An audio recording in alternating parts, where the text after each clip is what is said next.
Apa saja Pak syarat-syarat dan prosedur pembuatan paspor tersebut Pak? Baik. Paspor mereka hampir habis masa berlakunya Baik. atau mendekati expire. Bagaimana solusi untuk menindaklanjuti hal tersebut? Baik. Haji dan umrah, kisah penuh berkah, ilmu dan hikmah, mari kita ambillah. Sabibi ya Habibi, Haji bincang-bincang, ngobrol santai tapi penuh makna, dari Jambi untuk Indonesia bersama kemenang, menuju berkahnya Habibi. Assalamualaikum warahmatullahi wabarakatuh. Apa kabar semua sahabat PHU dimanapun berada? Kembali lagi di podcast Habibi, Haji Bincang-Bincang, tempat diskusi informatif seputar penyelenggaraan haji dan umroh kantor wilayah Kementerian Agama Provinsi Jambi. Bersama saya Nur Aini dan narasumber kita pada hari ini yang setiap harinya bergelut dengan dokumen perjalanan haji reguler. Apa kabar Bapak hari ini? Alhamdulillah sehat Ibu. Alhamdulillah ya sehat. Baik Bapak, sebelum kita masuk ke pembahasan kita, sebelum lebih jauh ke pembahasan kita, ada pertanyaan awal ini Pak. Pertanyaan awalnya, kan sebelum perjalanan ibadah haji diselenggarakan untuk jamaah reguler ini Pak, apa saja dokumen-dokumen yang harus disiapkan oleh calon jamaah haji reguler Pak? Baik. Baik Ibu Nuraini ya. Iya. Baik. Kalau kita berbicara tentang dokumen jemaah haji, maka di sini akan saya sampaikan ada 3 macam tentang dokumen jemaah haji reguler itu. Yang pertama adalah dokumen jemaah haji saat pendaftaran, yang kedua adalah dokumen jemaah haji saat pelunasan, yang ketiga adalah dokumen perjalanan ibadah haji. Ada 3 macam dokumen yang masing-masingnya akan selalu berbeda. Kita ulang dulu, yang pertama adalah dokumen pendaftaran. Jadi saat jemaah haji akan mendaftar, dia perlu mempersiapkan yang pertama itu KTP, yang kedua KK, yang selanjutnya adalah data pendukung. Dokumen pendukung ini adalah bisa berbentuk ijazah, bisa berbentuk akte kelahiran, ataupun buku nikah. Nah itu untuk pendaftaran. Kemudian setelah dia mendaftar nanti, dia datang ke bank dapat validasi, itulah dokumennya akan keluar namanya SPH, Surat Pendaftaran Haji. Nah, kemudian yang kedua adalah dokumen pelunasan jemaah haji. Nah, dokumen pelunasan jemaah haji itu salah satunya adalah yang perlu disiapkan jemaah adalah yang pertama KTP-nya, yang kedua adalah SPH-nya, yang ketiga adalah buku rekening. Nah, itu perlu disiapkan. Dan yang ketiga, ini yang menarik, yang sekarang lagi kita kerjakan ya kan, yaitu dokumen perjalanan ibadah haji. Jadi dokumen perjalanan ibadah haji itu, yang pertama adalah ketika jemaah akan berangkat ke luar negeri, seperti ke negara Arab Saudi, maka di sana jamaah ini diminta visa. Nah, sebelum keluar visa, maka harus ada paspor. Jadi dokumen perjalanan ibadah haji jamaah haji Indonesia ke Arab Saudi itu ada 2, yaitu paspor dan visa. Ada 2 ini. Nanti kita jelaskan pentingnya Ibu. Oke, kalau tadi sudah dijelaskan dokumen-dokumen yang harus disiapkan oleh calon jamaah haji reguler. Sekarang apa saja sih Pak dampaknya apabila dokumen-dokumen tersebut ada yang kurang atau dokumen tersebut valid, misalnya ada data yang berbeda, apa saja dampak-dampaknya Pak? Oh, baik.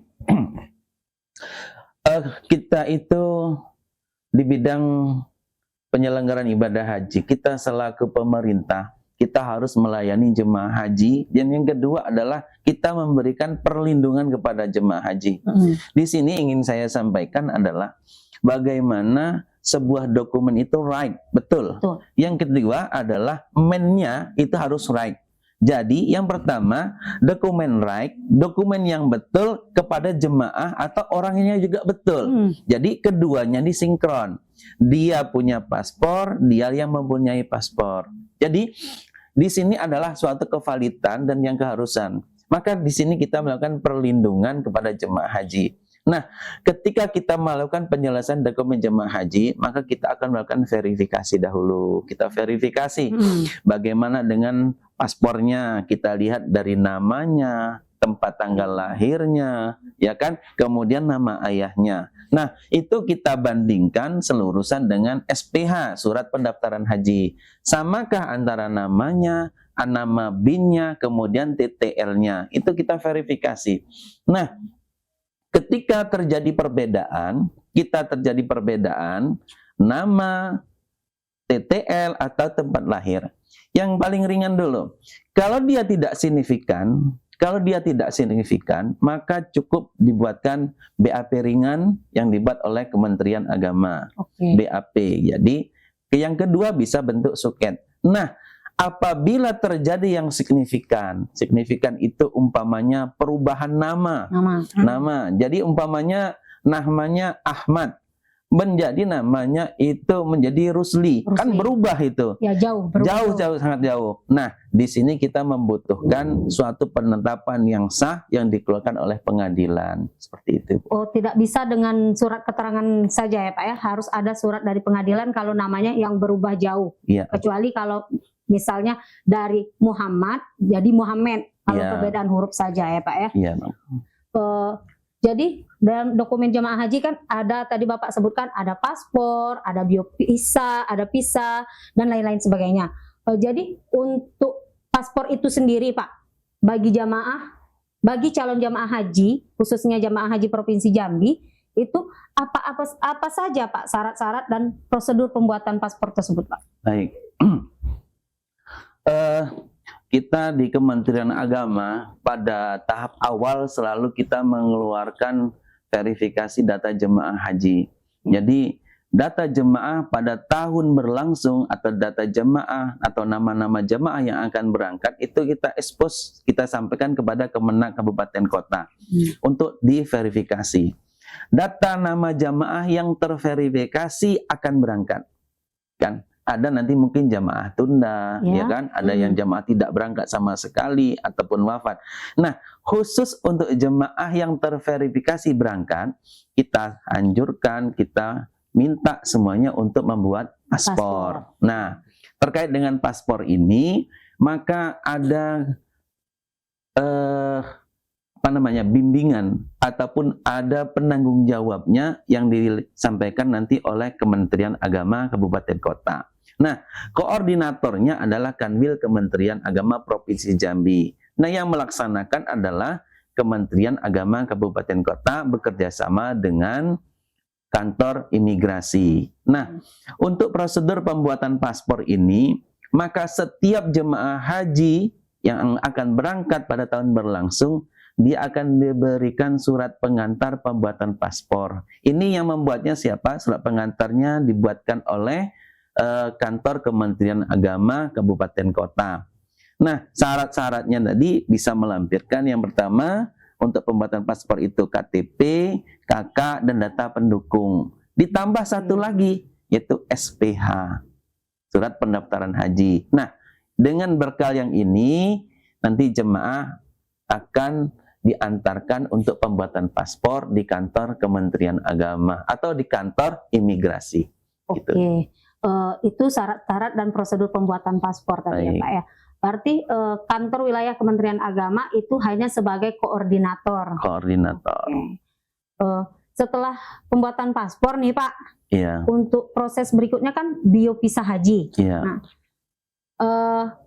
untuk pengurusan biopisa haji itu bagaimana Pak? Dan apa saja kendala yang sering terjadi saat pengurusan biopisa haji tersebut? Biovisa. Jadi kalau biovisa itu namanya Saudi Biovisa ya. Saudi Biovisa itu adalah setiap jemaah haji yang akan mengajukan visa, salah satunya adalah syaratnya harus di Visobia dulu. Jadi Saudi Visobia itu adalah prasyarat sebelum jemaah mengajukan visa haji.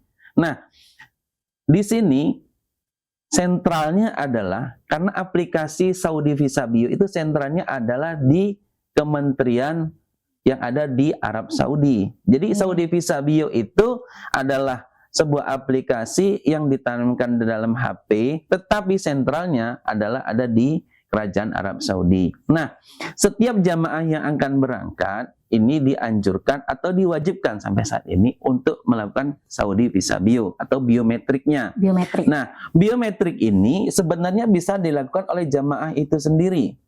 Bisa dilakukan oleh jamaah itu sendiri, yang penting memiliki alat pengolah data yang support. Kalau tidak bisa, dia harus datang ke Kementerian Agama Kabupaten Kota ataupun kantor Kementerian Agama terdekat untuk perekaman biometrik Saudi Visa Bio. Nah, Saudi Visa Bio ini sangat penting adalah untuk pembuatan visa. Seperti itu, Ibu. Berarti kalau untuk pembuatan Saudi Visa Bio tadi, jamaah sebenarnya bisa secara mandiri ya Pak Bisa ya? secara Bisa mandiri. secara mandiri. Namun apabila jamaah yang bersangkutan ada kendala, kita di Kementerian Agama, Kanwil dan Kabupaten Kota siap untuk membantu ya Pak ya? Ya, seperti itu, Ibu. Kemudian setelah proses visa haji nih Pak, kan ini ada pemeriksaan dan vaksinasi atau istiqoah kesehatan nih Pak. Bagaimana jamaah untuk bisa mendapatkan pemeriksaan dan vaksinasi tersebut Pak? Nah, kalau untuk pelunasan haji, di dalam pelunasan haji itu, jadi jamaah sebelum melakukan pelunasan ada satu istilah namanya istitoah. Ika. Yang kita bahas di sini adalah istitoahnya seorang jamaah mengenai kesehatannya. Ya kan, seperti itu. Jadi disebut dengan istilah istitoah kesehatan. Nah, istitoah kesehatan ini merupakan suatu syarat yang harus dilakukan oleh jemaah sebelum melakukan pelunasan. Istitoah kesehatan ini dilakukan oleh jemaah, nanti dikoordinir langsung oleh Dinas Kesehatan. Jadi jemaah nanti datang ke puskesmas, setelah melakukan perekaman di puskesmas, dia akan mendapatkan rujukan untuk general check up, mungkin bisa di rumah sakit yang dirujuk atau di rumah sakit yang ditunjuk di dalam pemeriksaan kesehatan ini. Nah, apabila jemaah tidak istitoah, berarti dia dianggap tidak mampu untuk berangkat haji, maka dia tidak akan mendapatkan bukti istitoah kesehatan. Seperti itu, Ibu. Untuk jamaah agar bisa mendapatkan buku kesehatan jamaah haji itu prosesnya melalui istitoah tadi Pak? Betul, dengan istitoah jemaah tadi, Bu. Oke, tadi kita sudah membahas perihal paspor, visa dan lain sebagainya. Dan sekarang yang saya mau tanyakan nih Pak Haji, tips-tips untuk menghindari kendala di dokumen itu sendiri Pak Haji. Pertanyaan pertama saya nih, kapan sih idealnya jemaah ini mulai menyiapkan dokumen-dokumen tersebut? Baik, ini pertanyaan ini bagus sekali, Bu.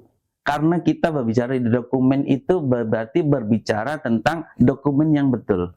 Dari kapan dokumen itu harus betul. Gitu, Ibu.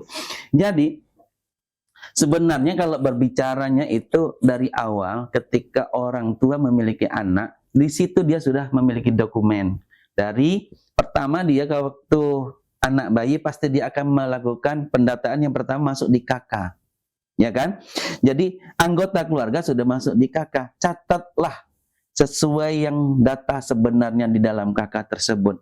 Ketika nanti sudah dewasa, anak itu sekolah akan masuk. Di sekolah dia akan memiliki buku rapor dan dia akan memiliki ijazah.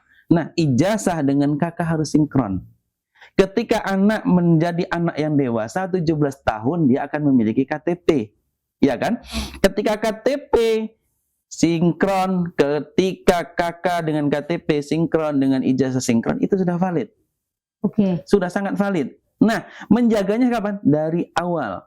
Nah, berbicara dengan penyelesaian dokumen, Ibu, ketika data ini sudah sinkron dari awal, ketika jemaah melakukan pendaftaran jemaah haji, mendaftarkan dia sebagai jemaah haji, daftar di awal, dengan dokumen yang lengkap seperti ini, insya Allah akan valid.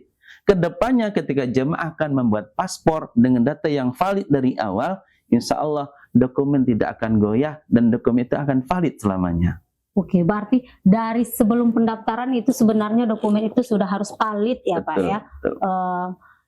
Tapi bagaimana ini Pak, jika ada jamaah kita kan beliau di SPPH-nya kan berbeda nih namanya nih Pak, sama menjelang pembuatan paspor. Bagaimana itu Pak? Kendala-kendala seperti itu. Baik, di dalam regulasi di PMA 13 tahun 2021, di dalam PMA 13 tahun 2021 itu ketika jemaah mendaftar, dia kan datangnya itu ke bank Ya. untuk mendapatkan validasi. Nah, ketika orang di bank mengentri data, itu terjadi kesalahan. Ketika data itu salah di bank, dia akan datang ke Kemenak. Di Kementerian Agama Kabupaten Kota, itu di Siskohatnya, sebelum data itu dicetak menjadi SPH, data tersebut masih bisa diperbaikin. Artinya, umpamanya namanya ada kurang satu huruf, atau bapaknya agak keliru menulis, masih bisa dibaikin sebelum keluar SPH. Nah, ketika data ini sudah tercetak, suratnya menjadi SPH, surat pendaftaran haji, terjadi kekeliruan, bisa diajukan perbaikan data. Masih bisa Ibu. Sebelumnya ini masih bisa diajukan perbaikan data. Nah, ternyata jemaah ada yang teledor, tidak membaca. Banyak kejadian Ibu. Sudah mendaftar haji, pulang, pokoknya secari kertas atau selembar kertas SPH tadi langsung dikantongin. Atau langsung disimpan. Nggak dibaca sama sekali. Tidak diteliti lebih awal ya Pak. Betul. Jadi waktu mau berangkat baru dia baca. Loh, nama saya kok keliru, tanggal lahir saya kok keliru, antara SPH dengan paspor kok keliru. Nah, seperti itu. Banyak kejadian seperti itu, Ibu. Nah, untuk hal-hal yang seperti ini, ketika tidak ada sinkronisasi data antara di paspor dengan di SPH tadi, segera dilakukan perbaikan. Seperti itu. Bisa dilakukan perbaikan, Mas Ibu. Masih bisa sebelum proses pemberangkatan ya? Masih bisa, Ibu. Pertanyaan terakhir nih, Wah. Pak Pemuji. Ya. Jadi ada beberapa kasus dari beberapa calon jamaah haji ini yang mungkin paspor mereka hampir habis masa berlakunya. Baik. Atau mendekati expire. Bagaimana solusi untuk menindaklanjuti hal tersebut? Baik. Kalau tahun ini kan kita tahun hajinya tahun 1446 Hijriah. Oke, tahun Masainya 2025. Baik. Untuk paspor yang bisa dipakai oleh jemaah haji itu batas akhirnya atau masa aktifnya itu pada tanggal 21 November 2025. Itu batas akhir paspor yang bisa dipakai oleh jemaah haji untuk haji tahun ini. Jadi, kalau umpamanya di paspor tersebut tertulis tanggal berapa umpamanya Bu? Tanggal 18 November. Berarti expire itu ya Bu ya. 18 November. Kalau tertulisnya di situ umpamanya habis November berarti Desember ya. Tanggal 30 umpamanya 30 Desember 2025 berarti paspor itu adalah masih aktif. Oh, gitu, masih bisa digunakan. Masih bisa digunakan Ibu. Baik Mas Pemuji, terima kasih atas penjelasannya, sangat informatif. Semoga bisa membantu sahabat-sahabat PBHU dimanapun berada, bisa untuk menjadi penjelasan juga bagi calon jamaah haji reguler kita yang akan berangkat pada tahun ini. Sampai jumpa di podcast selanjutnya. Wassalamualaikum warahmatullahi wabarakatuh. Waalaikumsalam warahmatullahi wabarakatuh.